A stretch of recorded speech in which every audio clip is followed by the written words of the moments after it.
18 years. That's how long it takes for someone to become an adult, to understand consequences, to build a future. But what if those same 18 years were spent locked in a cell for a crime you never committed? No family, no freedom, no voice. Just the weight of someone else's lies crushing your life day after day. And when the truth finally sets you free, the unthinkable happens. You're accused again, this time of a crime even darker than the first. Is this a man cursed with the worst luck imaginable, or a system determined to destroy him at any cost? Tonight, we dive into the case of Steven Avery, a story where every answer creates 10 new questions.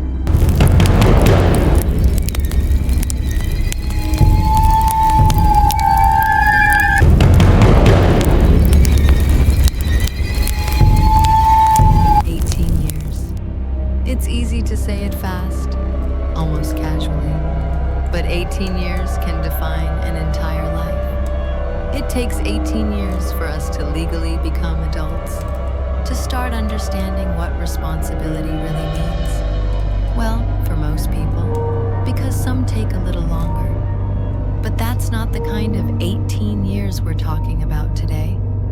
Think about this instead.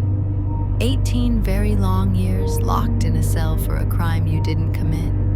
18 years waking up between four walls without seeing your family every day, without eating the food you love, paying for someone else's crime, knowing that the real culprit is out there, enjoying the freedom that should belong to you. Then, thanks to DNA, you're finally proven innocent and you walk out. What do? Most people would think of suing, and that's exactly what you do.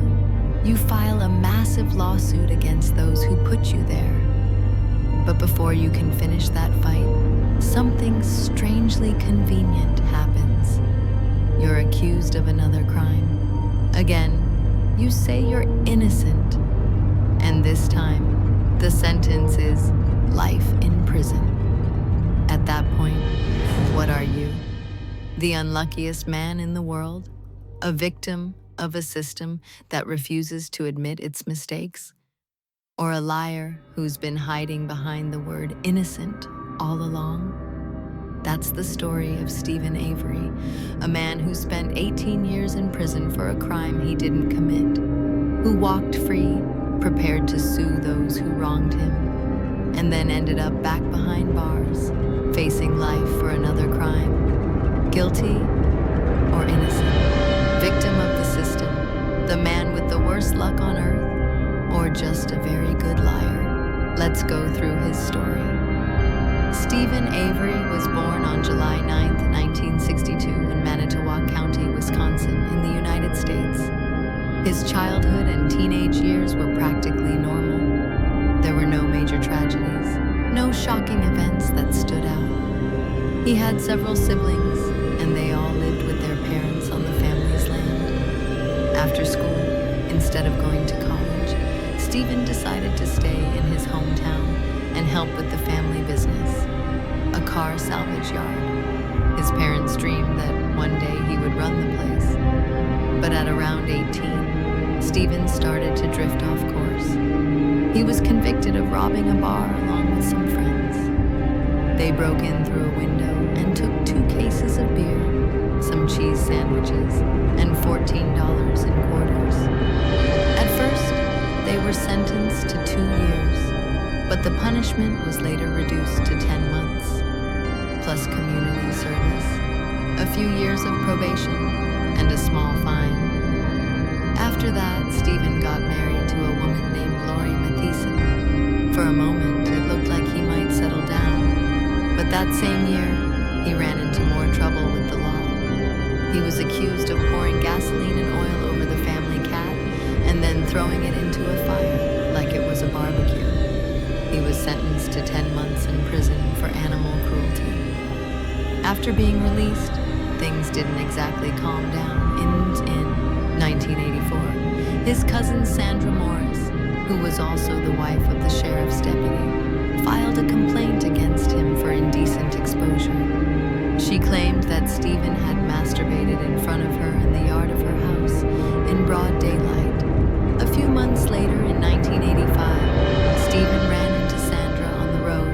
allegedly chased her with a gun. The sheriff arrested him and asked why he'd done it. Steven answered that he was angry with his cousin for spreading rumors about him. As a result, he was charged with reckless conduct and a felony for possessing a firearm. Here, we need to make a small pause and hold on to a name: Gregory Allen.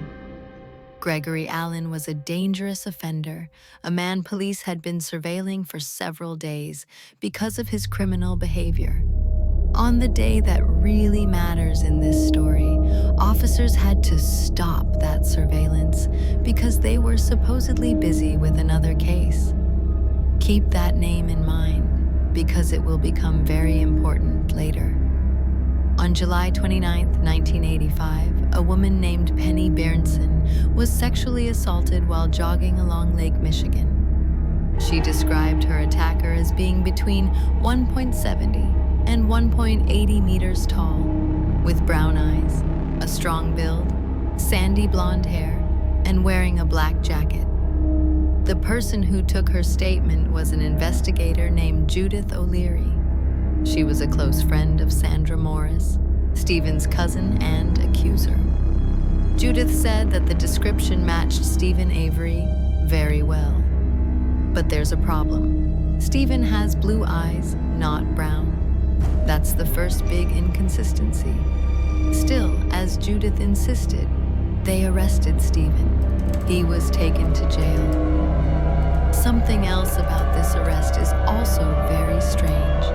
When someone is taken to jail, they're allowed one phone call, and their name and charges are usually posted on a board at the sheriff's office, so public defenders can see which cases are available to take. In Steven's case, his name never showed up. His wife didn't find out through official channels. She heard rumors that he was in jail. Lori quickly called a public defender they knew, and that lawyer went to see Steven. She knew her husband needed help and that he was about to get into very serious trouble. Meanwhile, Penny was almost forced to sign her statement. She said she didn't feel well enough to sign because she was dizzy. Her eyes were very swollen and her vision was blurry. She was still suffering from the assault. They ignored her and made her sign anyway. A rape kit was done. They collected bodily fluids, some pubic hairs, and DNA from under her fingernails. Those samples were stored, and the investigation against Steven moved forward. What's truly shocking is that 16 witnesses, under oath, were able to confirm Steven's alibi from 1:01 p.m. to 11:45 p.m. on the day of the assault. On top of that, a receipt from a Green Bay store was produced, with the time printed as 17:13. Under these circumstances, it was almost impossible for Steven to have attacked Penny, but none of it mattered. The witnesses, the receipt, the inconsistencies, all ignored. Steven Avery was found guilty of sexual assault, attempted homicide, and unlawful restraint. His sentence, 32 years in prison. From that moment on, Steven's life collapsed. His marriage fell apart and he lost custody of his children. He begged his lawyers to appeal, to fight, to try anything that might overturn the sentence, but every attempt was rejected. Appeals were denied over and over again. The system had decided his fate, and it wasn't interested in revisiting it. That remained true until 1995, when another woman in the same county where Steven had been convicted reported that she had been sexually assaulted. The attacker, Gregory Allen, that very dangerous man police had been watching on the day of Penny's assault, before they conveniently stopped surveilling him. Steven's lawyers refused to give up. In 1996, they requested new testing on the rape kit from Penny's case. By then, DNA technology had advanced a lot, and they were hopeful it could finally help free Steven. When they tested the evidence, they found an unknown DNA profile that did not belong to Penny and did not belong to Steven. Even with that information, the request for a new trial was rejected. Steven was not released. The court refused to reopen his case. The Wisconsin Court of Appeals ruled against him. The state Supreme Court ruled against him. Steven had run out of options, or at least, that's how it seemed. In 2001, a project called the Wisconsin Innocence Project was approved. Its goal was to review old cases where there might have been wrongful convictions. Steven's case was one of them. A judge granted permission to take another look at the DNA evidence. This time, with more advanced methods, they examined a single hair recovered in the case. One single hair was what finally cleared Steven Avery's name. The DNA on that hair matched exactly with Gregory Allen. Steven was released, and Allen was arrested for the rape.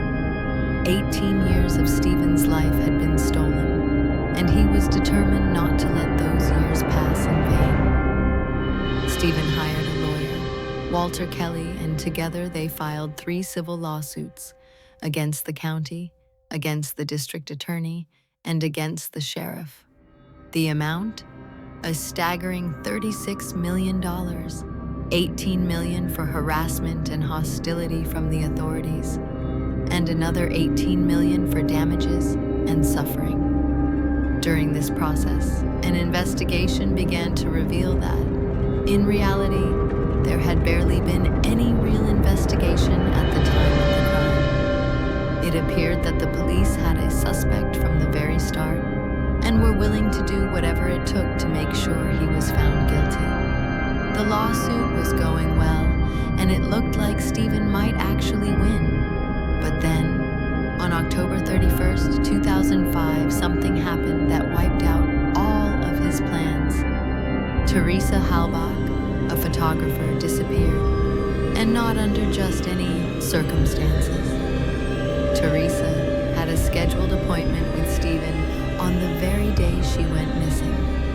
She was a photographer for an auto magazine, and Steven had a classic vehicle he wanted photographed for a listing. That morning, he called the magazine and was told Teresa would be arriving around 2 p.m. Around 2:30 p.m., Teresa Halbach arrived at the Avery property. We know this for sure because a neighbor saw her. The neighbor then went back into his house to take a shower. Roughly 20 minutes later, he came out and noticed that Teresa's car was still there, but Teresa herself was nowhere to be seen. From that point on, things become very murky, and many different versions of what happened start to appear. The prosecution's version is as follows. Around 3:45 or 4 p.m., Steven's nephew, Brendan Dassey, came home from school and went to deliver a letter to his uncle. The family often left Steven's mail at his house because of how the property was laid out. Brendan knocked on the door and, according to prosecutors, found his uncle sweaty, nervous, and half-dressed. Steven supposedly invited him in, and together they sexually assaulted Teresa. Then, they murdered her in the garage and burned her body in a burn pit. Brendan, however, has his own version. He said that he was playing PlayStation with his brother until about 5 p.m. After that, he went with his mother and watched a TV show. Around 7 p.m., his uncle invited him to come over to make a small bonfire. At 9 p.m., he returned home and went to bed. That was Brendan's story. Now, let's go over some of the irregularities in these versions. On Teresa's voicemail, several messages had been deleted. Messages that might have been important for understanding what happened to her. At that time, there wasn't the same level of technology to easily recover deleted messages, so they were simply gone. It was also said that Teresa's ex-boyfriend had access to her voicemail. Steven, for his part, claimed he never had a romantic relationship with Teresa, yet her ex-boyfriend was never treated as a serious suspect or properly questioned, even though he later admitted that he was the one who deleted some of her messages. Another strange detail is how Teresa's car was found. A woman named Pam Sturm, along with her daughter, discovered Teresa's SUV only about 20 minutes after they began searching the Avery property. In the vehicle, investigators later found traces of Teresa's blood and other DNA evidence, including samples that matched Steven and his nephew. It is highly unusual for a vehicle to be found that quickly in a large salvage yard full of cars. In many similar crimes, vehicles are found days, weeks, or even months later. This raised suspicions that something wasn't right. There was also a lot of controversy about the bones found in a burn pit on the Avery property, remains that were said to be Teresa's. When detailed photos from the case were shown in the Netflix documentary Making a Murderer, viewers and experts noticed something disturbing. Among the fragments, there appeared to be a small bone that did not match human anatomy, but rather looked like the bone of a small bird. This fueled the theory that the remains might not have been handled properly, or that they might not all belong to Teresa. All of these inconsistencies, deleted messages, the speed at which the vehicle was found, the handling of evidence, the involvement of officers who had already been implicated in Steven's wrongful conviction, sparked a theory that everything could have been orchestrated. That the easiest way to get rid of Steven Avery, and with him the $36 million lawsuit, was to put him back in prison for something even worse. The investigation has continued for years. Brendan Dassey, who was also sentenced to life in prison, has had his case appealed, questioned, and partially overturned, with many experts in courts concluding that his confession was coerced. There have been victories and setbacks, but Steven still remains behind bars. He is now an older man, still fighting for his freedom. His family hopes that one day the full truth will be revealed and justice will finally be served. And that leaves us with the question that haunts this entire story. Do you think Steven Avery is guilty or innocent? Is this all part of a plan to frame him again? Or is he exactly where he should be? This story has come to an end. Tell me what you think. Is Steven Avery a victim of corruption, or is there something darker behind his past? Your perspective matters, and if you enjoyed this video, please consider leaving a like. YouTube tends to prioritize videos with more likes, and your support truly helps the channel grow. Thank you for watching, and I'll see you in the next hidden secret investigation.